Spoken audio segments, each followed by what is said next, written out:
नमस्ते जी। और ये टॉपिक हमारे समर सीजन के हिसाब से बहुत रेलेवेंट है। हालांकि थोड़ा सा लेट टॉपिक आपके सामने आ रहा है, बट हीट वेव की वजह से हमारे किडनी के पेशेंट्स कैसे अपना ध्यान रख सकते हैं, कैसे हमारे डायलिसिस के पेशेंट्स अपना ध्यान रख सकते हैं, ट्रांसप्लांट के पेशेंट्स को एक्स्ट्रा क्या प्रिकॉशन लेनी है। तो हीट वेव के चलते हम देख पा रहे हैं लोग तेजी से डिहाइड्रेट हो जाते हैं, उनको प्यास भी ज्यादा लग रही होती है। खासकर हमारे डायलिसिस के जो पेशेंट्स हैं जिनको पानी कम पीने के लिए बताया गया है, उनको भी प्यास लग रही होती है। तो वो कैसे अपने सेहत का ध्यान रख सकते हैं और अपनी बॉडी को तंदुरुस्त रख सकते हैं। तो सबसे पहले बात करते हैं हमारे नॉर्मल किडनी के पेशेंट्स की, जिनको जो डायलिसिस या ट्रांसप्लांट के नहीं है उनके बारे में। तो ऐसे पेशेंट्स में हीट वेव के दौरान पानी की बहुत मात्रा पसीने में या जो नॉर्मल एक्टिविटीज के दौरान आपकी निकल जाती है। उस सिचुएशन में बॉडी के अंदर ब्लड वेसल्स में पानी की कमी होती है। आप ऐसी कुछ दवाइयों पे भी चल रहे होते हैं जिनकी वजह से बॉडी में पानी कम हो जाता है। तो ऐसी सिचुएशन में आपको ध्यान रखना है कि बहुत ज्यादा आप डिहाइड्रेट ना हो जाएं। एक्सेसिव फिजिकल एक्सरसाइज को थोड़ा सा अवॉइड करना चाहिए।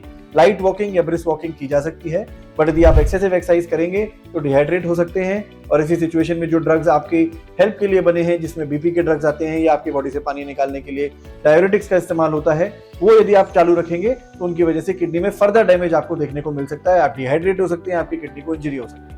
तो लिमिटेड मात्रा में एक्सरसाइज कीजिए, अपने आप को वेल हाइड्रेटेड रखिए और ड्रग्स का सेवन डॉक्टर से परामर्श के बाद ही करिए। दूसरे सेट ऑफ पेशेंट्स हैं हमारे जो डायलिसिस पे हैं, जिनको ऑलरेडी हम पानी कम पीने के लिए बोलते हैं क्योंकि उनकी उतनी यूरिन नहीं बनती और बॉडी में स्वेलिंग हमेशा रहती है। ऐसी सिचुएशन में भी इन पेशेंट्स को भी मॉडरेट एक्सरसाइज का ही सहारा लेना चाहिए या एक्सरसाइज कम करनी चाहिए, जिसकी वजह से बहुत ज्यादा स्वेटिंग ना हो जाए और उसमें फ्लूइड बैलेंस आपका मिसमैनेज ना हो जाए। पानी की मात्रा उतनी लीजिए जितनी आपकी प्यास है। इन द सेंस आपका 800 टू 1 लीटर के आसपास हम ज्यादातर डायलिसिस पेशेंट्स को बताते हैं। बट यदि आप उन पेशेंट्स में से हैं जो थोड़ी एक्सरसाइज ज्यादा करते हैं या आपको स्वेटिंग ज्यादा होती है, तो आप 200 टू 50 ml आपका डेली बेसिस पे वॉल्यूम को आप अप कर सकते हैं। बट एक खतरे से भरा काम होता है। इसके लिए बेस्ट सोल्यूशन डायलिसिस के पेशेंट्स का ये है कि आप डेली बेसिस पे अपनी वेट चार्टिंग करिए और डेली बेसिस पे 800 ग्राम से 1 kg से ज्यादा वेट ना बढ़ने दीजिए। यदि आप ज्यादा प्यास लगती है तो इसमें कई थर्स्ट को रोकने के लिए मैकेनिज्म्स होते हैं, कई थर्स्ट के लिए दवाइयां होती हैं और डॉक्टर साहब से आपको डिस्कस करना है और उसे यूटिलाइज करना है। ट्रांसप्लांट पेशेंट जो किडनी के पेशेंट्स होते हैं, बहुत ही डेलिकेट पेशेंट्स होते हैं। इनकी क्रिएटिनिन बहुत तेजी से कई बार बढ़ जाती है, किडनी उतनी स्ट्रांग नहीं होती, तो इनको अपनी बॉडी का बहुत ध्यान रखना चाहिए। जो आपके ड्रग्स हैं जिनसे किडनी की डिसीज बढ़ जाती है, कुछ बीपी के ड्रग्स होते हैं, कुछ शुगर के ड्रग्स होते हैं जिनसे क्रिएटिनिन बढ़ने का चांस रहता है, उन ड्रग्स को बहुत देखभाल से इस्तेमाल कीजिए, अपने डॉक्टर से सलाह लीजिए और देखिए कहीं आप उन ड्रग्स की सेवा तो नहीं कर रहे हैं जिनके अंदर हम 6 डे रूल फॉलो करते हैं।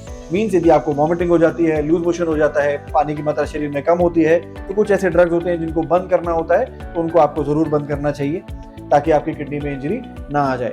डायलिसिस के आप यदि ट्रांसप्लांट के पेशेंट हैं और पेशाब अच्छा बन रहा है, क्रिएटिनिन आपका नॉर्मल चल रहा है, तो हाइड्रेशन में जितनी आपको प्यास है उतना जरूर सेवन कीजिए। तो ये कुछ छोटी मोटी बातें हैं जो आपको ध्यान रखनी है और अवॉइड हैवी एक्सर्शन और लंबा आपको हीट में निकलना अवॉइड करना चाहिए। Thank you.